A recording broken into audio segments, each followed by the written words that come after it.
আলাইকুম, Sabina cooking house and blog থেকে স্বাগতম। আশা করি আল্লাহর রহমতে সকলে ভালো আছেন। আজকে আমি অনেক দিন পরে একটা ব্লগ নিয়ে হাজির হলাম। অবশ্যই এটা হচ্ছে খাবারের ব্লগ।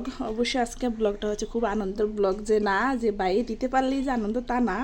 আমার ভাই সিঙ্গাপুরি প্রবাসী, ও কী করছে আজকে আমার জন্য বাড়ির জন্য না বাজার করে দিছে রুই মাছ, তারপরে যে আল্লাহ চাল শীতের পিঠা খাওয়ার জন্য শুটকি, আল্লাহ চালে গুঁড়ি করে দিছে, ইলিশ মাছের শুটকি,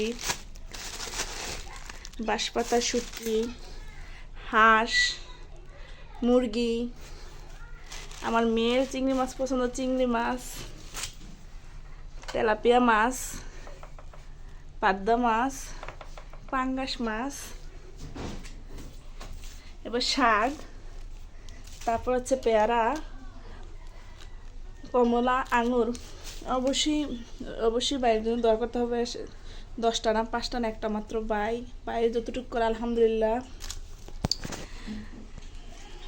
আজকে বোনের জন্য দিয়ে দিয়েছে এগুলো কিনে। অবশ্যই যদি ভিডিওটা ভালো লাগে তো অবশ্যই আমার পাশে থাকবেন, সকল আমার ভাইয়ের জন্য দোয়া করবেন, সকলের জন্য দোয়া রইল। ফি আমিনিল্লাহ।